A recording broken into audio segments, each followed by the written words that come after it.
Me voilà encore devant vous dans le cadre de l'actualité de la République démocratique du Congo.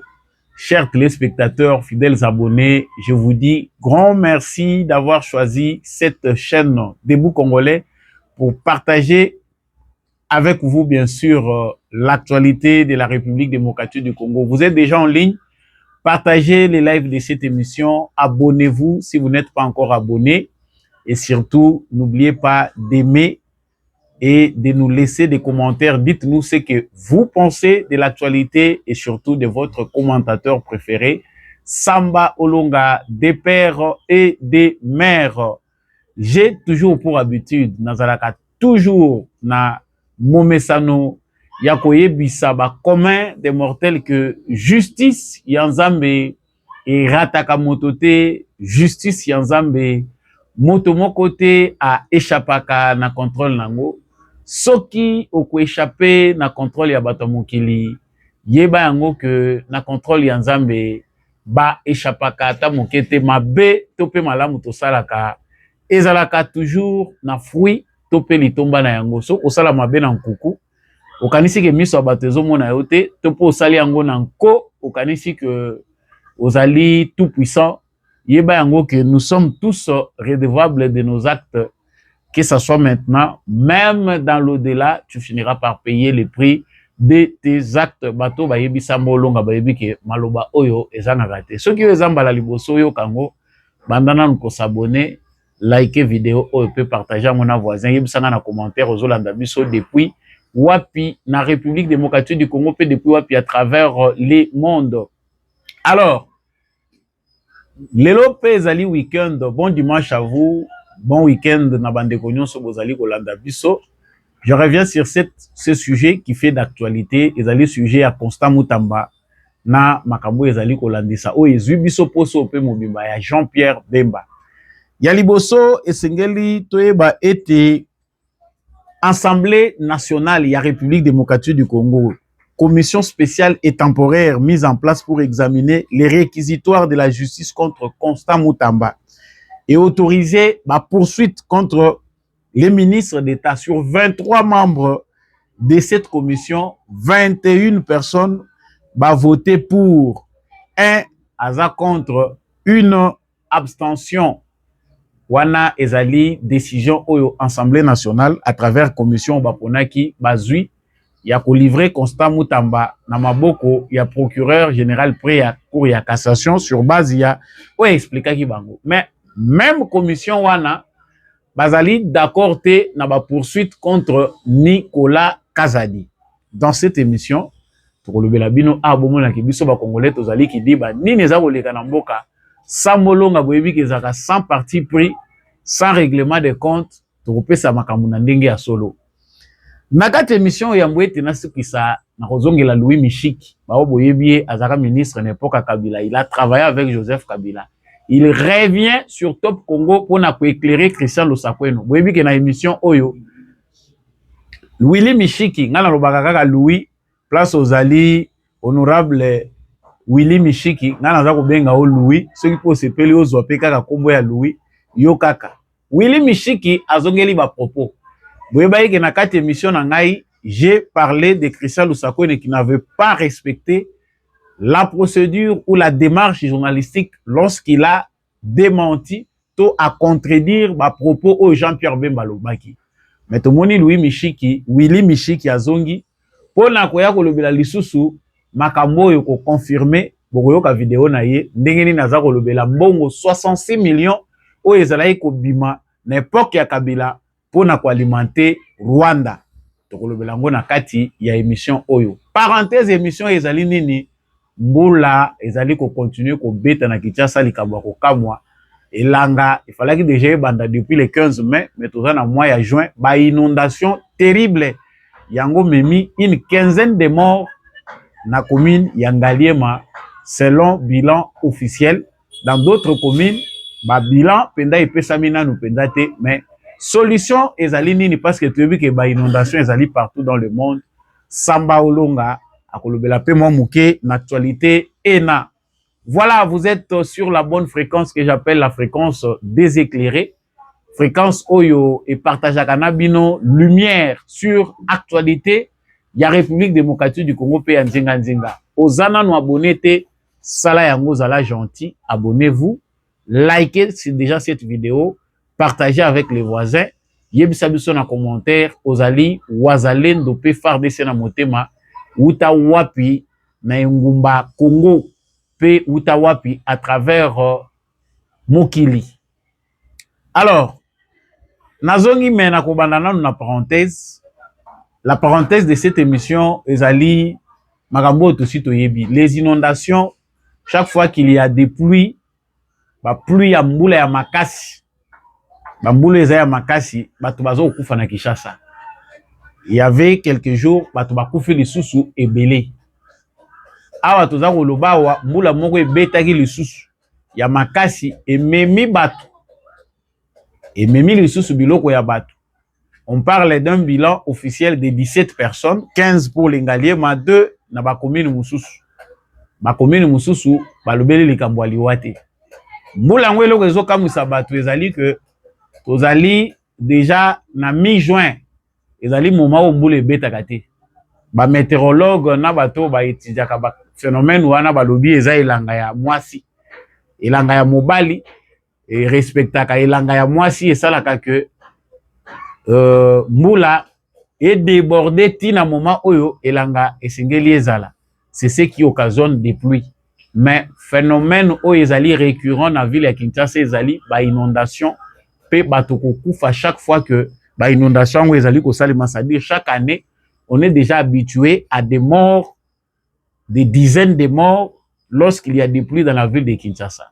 Toshi tolobela pe mingi cause oyo eza kosala que ba inondation esala mingi ba perte en vies humaines. Les inondations aujourd'hui, on ne peut pas dire que ezali faute ya gouvernement, ezali mondial. Dérèglement climatique, ezali à la base ya ba inondation ndenge toza ko observer ngona mokili mobimba. Ezali kambo ya Tshisekedi te, ya Didi Soumino pete, ezali pe ya Daniel Bumbati. Mais loko toko ko betela c'était ezali gestion ya ba catastrophe wana naturelle. Ce n'est pas une première depuis que Félix Tshisekedi est au pouvoir. Quelles sont les mesures sérieuses d'urgence ou bien lorsque mbula eza ya mabe makasi, wapi ba pompier, wapi matériel ekoki ko évacuer bato en cas de détresse? Est-ce que liwa ya bato ezolobela bato eloko moko te? Pour monter une équipe spéciale de pompiers oyo bakoki ko intervenir, bakoki kozala aux aguets chaque fois que population azali na situation à détresse ezo coûter nini na l'état congolais. Il faut combien de morts pour que l'état congolais, particulièrement pour la ville de Kinshasa, mette des dispositions pratiques pour évacuer des gens, sauver des vies lorsqu'il y a des pluies oyo ba pluie diluvienne oyo ko ezali lié na ba catastrophe naturelle. Eza ko pesa pasi mingi. Ba mai, ba mbula, mais tozozo ngaka esika moko. C'est vrai. Urbanisation ezo poser problème, même ba pays où eza les mieux urbanisés, baza ko connaître ba phénomène oyo. Bato yo batonga ba caniveau, ozo tambola ozo zwa zelute, puisière eza ko salona elongite ndenge nga na zabo epona ko matina ndako esika na kozonga, puisière eza lokolo uti ko teka makala. Ya biso banzela so baza kosala ngo pembeni wana batekeli bino puisière oyo bokotela ka mayanzi. Et pas baninga ba réserver esika ya fleur eza ya fleur, esika oyo eza ya fleur te, batieli bino mwa ba dallon, bozali na place ya ba marche ya ba piéton. Ya biso bakotiaka mwa sima ya demi-mètre, to pe 1 mètre, yango wana nde espace ya piéton. Place ya cycliste ezalaka nango te, eza culture na biso te. Mingi ya koloba ezali Daniel Bumba, ministre national oyo ozali ko s'occuper na makambo wana, ministre intérieur bovande la likambo oyo, rôle ya l'état ezali pe ko prévenir, sauver des vies, eza ko faire partie na mission ya l'état. Ato lingo midiembeka soki agent ya l'état zawana, il faut ya mbangu akanga yo bakende ko bomba yo po okufa te, eza musala l'état. Mais tozo mona bato bazo ko continuer ko kufa, oto pe ba bakendaki lwalaba bazo ko zonga te. Nakoti mbangu na actualité eza ko concerner nga po ko loba pe mingi tokomi ko lemba. bientôt chacun va s'occuper de ses affaires. Beaucoup monde que plus toza ko lobaka, plus population congolaise aza ko yeba ndenge nini te ko revendiquer ba droit na ye. Biso pe to lemba na biso. Sango sikoyo na koti ezali makambo ya Constant Mutamba. Makambo yo eza ko continuer kozala distraction pona biso parce que na lobeli yango mbala ebele. Constant Mutamba autaki ko récuser procureur près à cour ya cassation na ba magistrat sous autorité na ye. Alobi que a zui dossier na ye na ba règlement de compte ye azali ko se reprocher loko moko te mbongo moko te etikali ko bima mais procureur azako s'acharner likolo na ye pona ko luka ndenge nini ya ko vilipender ye à travers démarche moko ya justice. Procureur pe azongisi via avocat général alobi que ye azali na likambo moko te a respecter kaka principe ndenge esalemaka légalement. C'est-à-dire bango mibale baza déjà en conflit.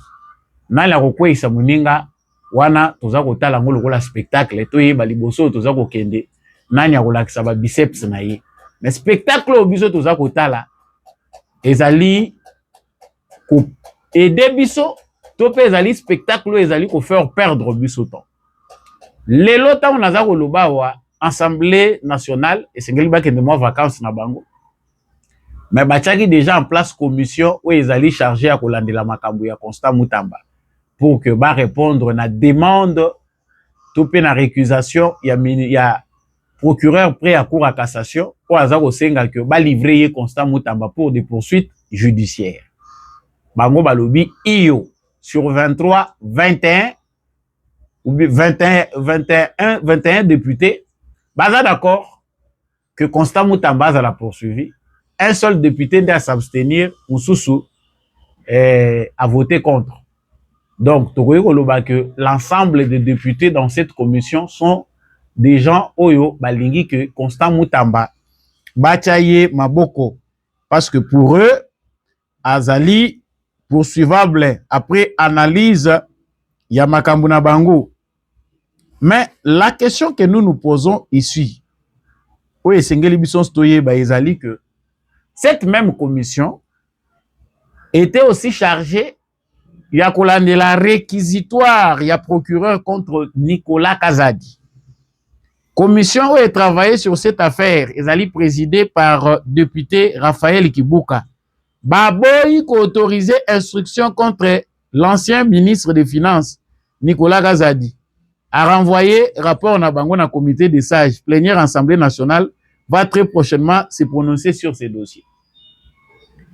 Donc, ce que nous retenons ici d'abord, est que les réquisitoires ou les demandes qui proviennent de notre justice, oyo bazali ko senga na Assemblée nationale, topé na Sénat, na Parlement na biso en général, pour na balongola immunité pour que ba élu bazala poursuivable et commis monnayable. Na éviter ce qui n'a prononcé bien, mais et commis copie ya mbongo entre ba élu na biso na bato bazali poursuivable et commis démarche moko ya influence. On a constaté que la justice congolaise ne peut plus travailler en poursuivant des gens oyo bazali au sein de l'Assemblée nationale to ya Sénat. Parce que bato wana bazala protéger soit sur base il y a influence na bango. Deuxièmement, ça sera soit sur base il y a corruption. Et puis, troisièmement, ils allaient que, bah, relation na bango, ils vont utiliser tout ce qui est à leur pouvoir. Ça peut aussi être lié à de l'influence pour que, bah, échapper na ba poursuite judiciaire. Et là, ils allaient soniper mawa pour l'Assemblée nationale où ils allaient diriger par Vital Kamerhe. Nous avons analysé tout ce temps. Nous avons mis tout na Assemblée nationale na biso où ils allaient dirigé par président Vital Kamerhe. Ezali penda ya solo ko s'occuper na ba question o ezali ya ba congolais to bazali na bango na besoin pour na yebite tant tuzo kende vers 2 ans wa bilan nini oyo Vital Kamerhe a présenter biso en tant que président de l'Assemblée nationale. Dossier oyo ya Constant Mutamba. Même yé procureur prêt à cour à cassation. Tant tuzo tala vraiment réellement dossier oyo totali yango est-ce que ezali dossier oyo ekoki ko occuper lelo oyo actualité à justice congolaise, alors que nous avons des dossiers sérieux sur lesquels la justice congolaise devait s'y pencher pour que bah, justiciable bazwa gain de cause. Mais la justice congolaise préfère aller dans le sens de l'acharnement. Dossier Moutamba to finir par conclure que ezali na crik ya ba députés nationaux, batu ya magistrature, ba parti politique oyo bazali contre démarche ya Constant Moutamba depuis qu'azali na ministère ya justice. Le réforme oyo bazali kolinga kokotisa na magistrature na biso ezali kosepelisa batu ebele te oyo bazali na secteur wana. Yango pona bango la tête de Constant Moutamba ezali loko ezo sepelisa bango, il faut ba écarter ye par pona bango. Ce qui ba écarter ye, ça veut dire que ba réforme wana et aux analyses mise en place. Nous avons un sérieux problème en République démocratique du Congo. Entre-temps, Constant Moutamba ndenge azali na ba dossier eza kolanda ye wana ndenge baza koluka ba kweyisa ye. Le vice ministre ya justice azali ne ko profiter na temps wana avec quelques éléments ya magistrature pour ba travailler na bango. Donc pour na bango déjà affaire à Moutamba eza déjà clos. Donc Moutamba est déjà mis de côté. Bango bazana bango ko travailler sur projet na bango futur. Quand toi vice-ministre sans approbation ou bien orientation ya titulaire na yo ozoke ndeko entreprendre démarche moko na bato ba juge na magistrature kuna, et puis bozo yo kana na bango olobi te we eza erreur boye to ko sala boye te sans consulter titulaire na yo. C'est que olingo zo place na ye oza d'accord que makambo ya lobaki avant yo ke ndeko kozwa démarche ndenge wana il faut solana titulaire na yo.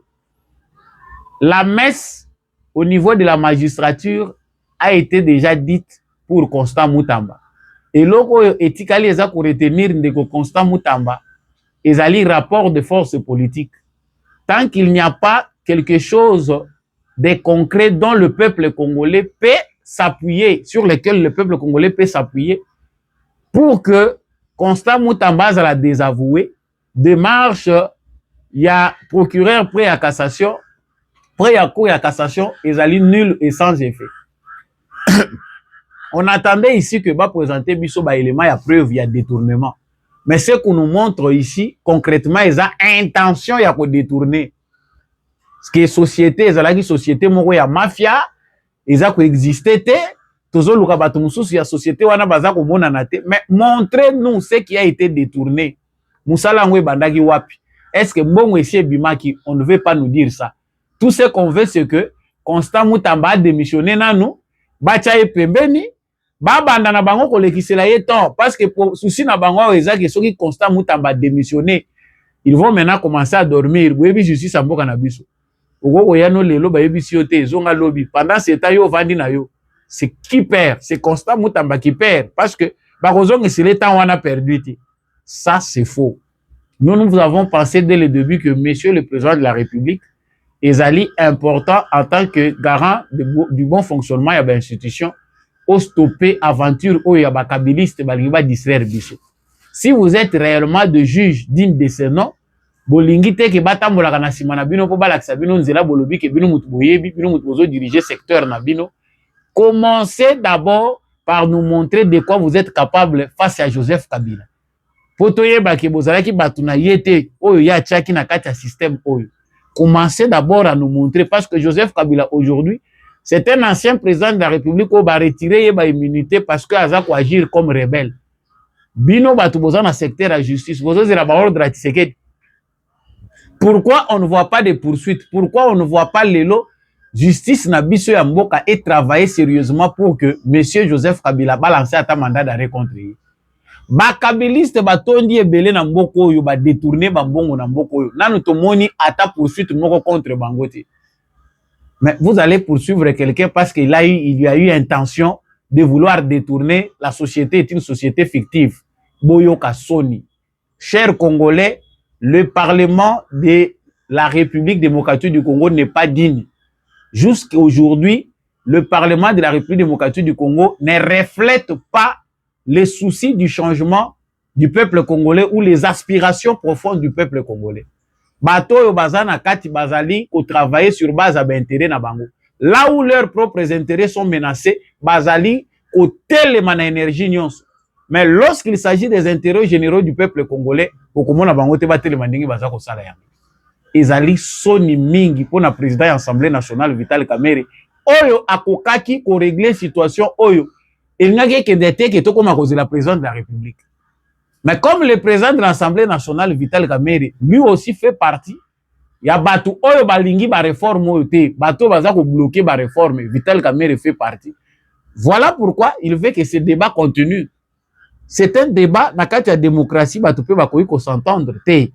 Ozo reprocher nini o te nazo lingana landela ina kangaye parce que aibi est-ce qu'aibi ya solo ozo na ba preuve le président de l'Assemblée nationale peut jouer aussi cet arbitrage mais le col a besoin d'Israël biso po Kabila ya kokuta bango ba travailler na ye il est obligé de tirer les choses en longueur tala makamoto zo l'excellent boye bisa biso na ane o ete zo kenena kosila bino pende loko nini bosali ya concret o peuple congolais ko retenir na kati Assemblée nationale.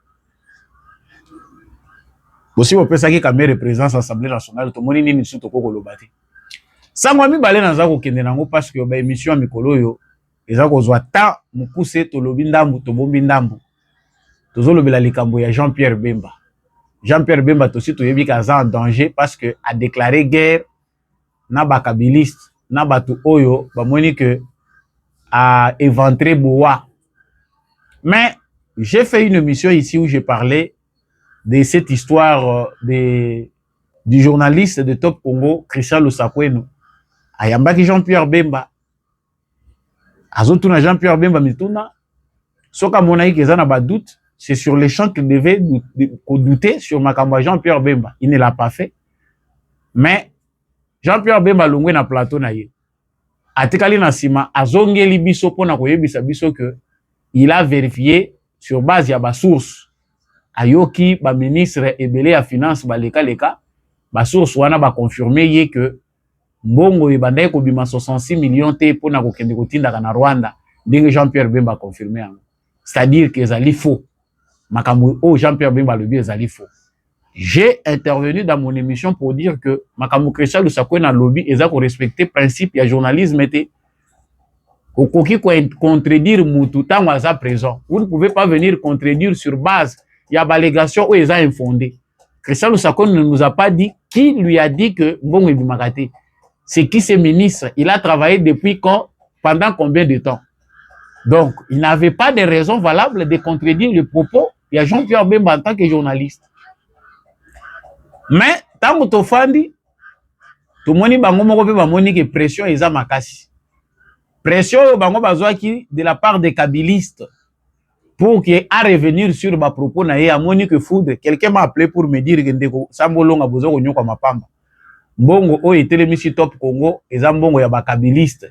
Souvenez-vous que cette radio là Top Congo et nyokola ki petit sekedi pendant kazaki na opposition les kabilistes ont façonné cette chaîne ba pesa ki ba moyen lelo akoki kozala contre bakabiliste était il doit avoir des réserves yango wana makambo ebele mususu ozomona bazolo bana ba demi-temps c'est parce que alors voilà pourquoi il est obligé des fois de faire jouer l'équilibriste. Même dans Makambo ezo senga que il faut frapper dur. Ngana lingina tika bino bolanda ba propos ya Willy Mishiki azongi peka na Top Congo simande tozozonga. Jean-Pierre Bemba n'a pas menti, mais il n'a pas expliqué l'origine de fonds. Jean-Pierre Bemba n'était pas au gouvernement de Kabila. Moi, j'étais au gouvernement de Kabila. Les 66 millions étaient payés. Mais comme on ne pouvait pas ponctuer sur les comptes du Trésor, c'est Yuma Albert, qui à l'époque était président du conseil d'administration de la GECAMINE, président du conseil d'administration de la Banque centrale et président de la FEC. C'est lui, au fait, qui gérait tous ces fonds-là qu'on ramassait chez les miniers. Vous savez très bien que les budgets tels que nous les présentions à l'époque ne reflétaient pas la réalité. Il y avait beaucoup de recettes qui échappaient au contrôle de l'État. Il y a des recettes qu'on percevait parallèlement. Je me rappelle même, Sami Badibanga est là, il était notre premier ministre. Je me rappelle quand on a été nommé, on n'avait pas assez de cash. On était ensemble au GLM. Le président Kabila, on était avec même John Numbi. Ils ont fait, et Néhémie Moulania, on a fait appel la nuit au président Youm Albert pour amener 10 millions de dollars. C'était lui qui avait l'argent. Et c'est de cadres-là qu'on payait. Mais comment on payait? Quand l'argent était récolté, l'argent des miniers qu'on récupérait, puisque vous savez, il y avait beaucoup de contrats miniers qui n'étaient pas déclarés au CAMI, au gouvernement, c'est Youma qui gérait ça. Alors, il fallait passer par une couverture. C'est comme ça que moi, je l'ai dit, puisque à l'époque, j'étais vice-ministre de l'énergie, et on utilisait Sénélac. Enfin, Sénélac, c'est une entreprise qui fournit l'électricité dans la partie orientale, notamment à Bukavu, Goma et au Rwanda. Bukavu, Goma et Rwanda et Burundi. Alors Sénélac, toujours, les DG de Sénélac a toujours été rwandais.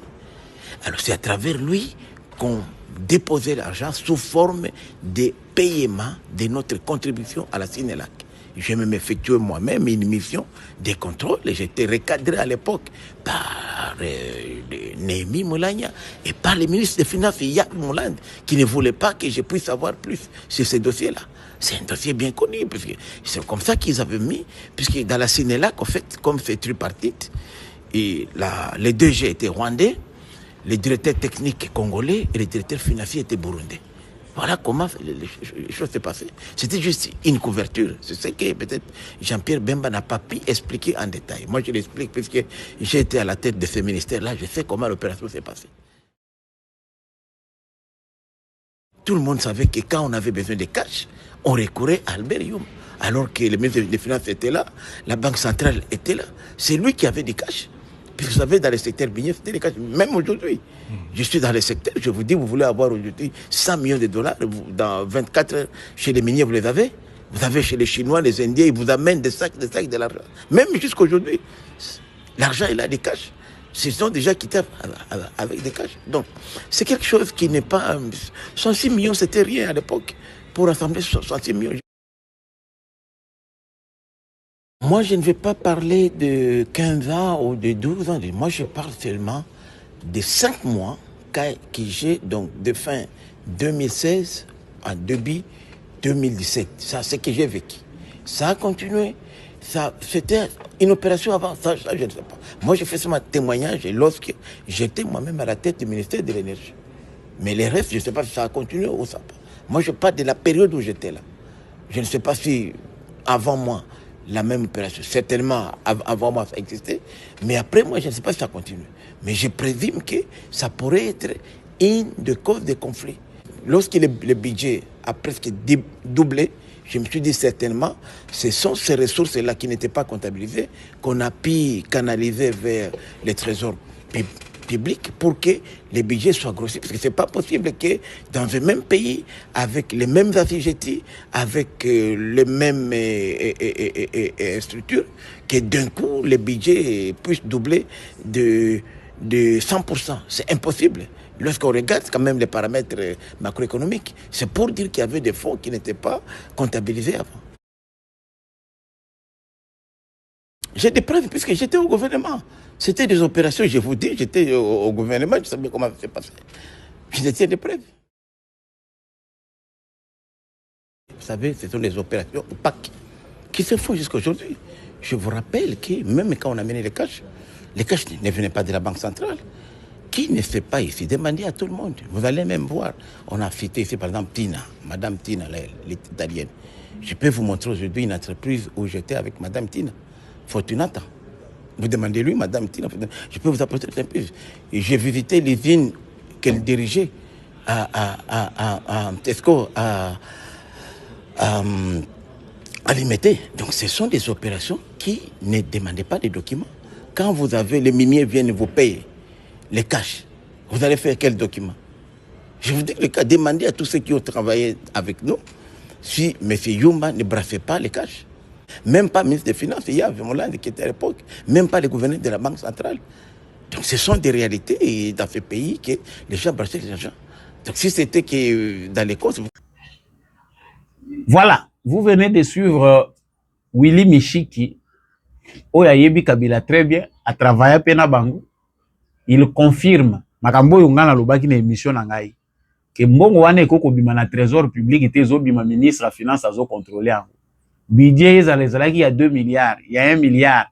Mbongo bayibaka na Congo elekelaka na kesi nini. Ils ont des moyens détournés ya kozweka mbongo.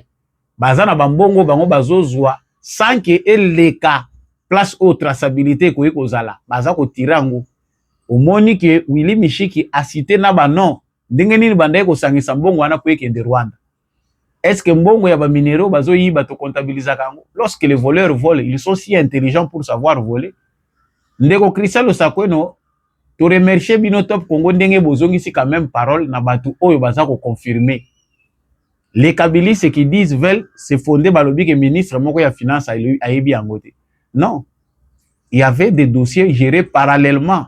Même batu belé baza ko lobaki mbongo ya communication na République démocratique du Congo et bandaye ko kende na ba poche ya ba individu et bandaye ko kende na poche na trésor public te. Alors bino bo bandi ko contredit bolobi te Jean-Pierre Bemba azali boma non. Mwana mboka Jean-Pierre Bemba outre pe ba erreur na yo e pa cause la commettre na mboka na biso Congo pour l'instant. Au moins Jean-Pierre Bemba tozo ko yeba tata na ye to yebi mama na ye.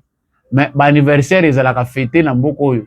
Kabila zo fêté anniversaire na oyo to yoka officiellement ki azali pasa na ye. Ba mabala eza ko salema. Bukola kisabiso photo mukolo nini mama Sifa sa participer à mabala wana. Ba anniversaire na bango na ba makambo na bango mama Sifa. Pourquoi mama Sifa est obligée d'être toujours à Lubumbashi? Kinshasa ya ko kovanda ngote. Ou bien à Katanga.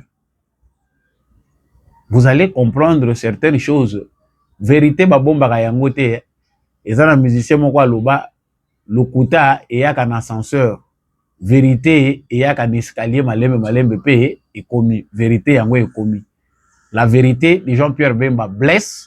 Voilà pourquoi ils ont mis beaucoup d'argent pour babimisa Jean-Pierre Bemba mabe. Mais vérité kotikala ka vérité. Félix Oazé kwa yemba soko kutani na vérité ate baby sio bilamba ndimaka kapo eza vérité. Émission esili bon week-end de paina bino nyonso bolandi biso na émission oyo na mongongo ya mwana mboka Samba Olonga de père et de mère. Naza très content que boza ebele bozo luka biso bo partager actualité ona bandeko bazo luka biso parce que chez nous ezali ya sika toza rencontrer pe ba problème ba ennemi pe bazalaka bato pe balingaka biloko tolobaka te bazalaka. Soutenez-nous, appuyez sur la cloche de notification, abonnez-vous, likez, partagez et surtout n'oubliez pas de nous dire ce que vous en pensez dans les commentaires. Merci. Natubaji qui Serge de Konabiso azalaki na sima caméra pour que mission ekomela bino. Matondo mingi na ba nyonso bozali ko soutenir émission pour ekende liboso. Na banza ngai na bino tozokuta na prochainement na émission mosusu.